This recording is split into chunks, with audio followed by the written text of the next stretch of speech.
Sa frustration, il la vit tel un fardeau. Voici 26 ans qu'il aspire à devenir notaire. Au Cameroun, André Chamgoy approche l'âge de départ à la retraite dans sa profession de rêve sans jamais l'exercer. Je me suis fait inscrire le 19 août 1997 au registre des clercs notaires près le tribunal de première instance de Douala-Bonanjo. En 28 ans, le Cameroun a organisé juste 3 examens d'entrée en stage de clerc notaire, des stages indéfiniment prolongés ou tripatouillés comme le dernier au mois de janvier 2023, pareil chez les huissiers de justice.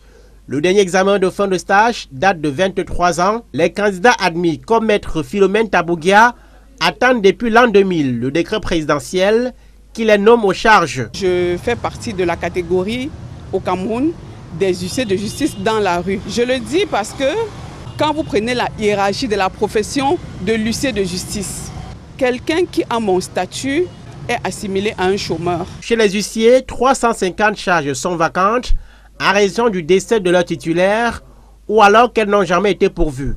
Chez les avocats, les postulants eux aussi attendent. Le dernier examen date de 2014. L'avocat est celui-là qui éveille les consciences de par les textes qui ont été établis par les autres, ou bien par nous-mêmes. La situation des notaires, des huissiers ou des avocats aspirants, le dénominateur commun, c'est la violation des textes.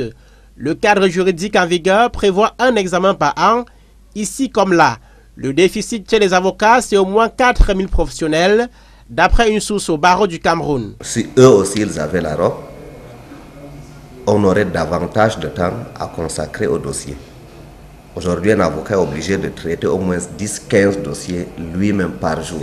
Au ministère de la Justice, l'on évoque des contraintes budgétaires liées à l'organisation des différents examens professionnels. Est-ce suffisant pour convaincre les justiciables et les concernés? En tout cas, la violation de la Convention 111 de l'Organisation internationale du travail en matière d'accès à une profession est signalée.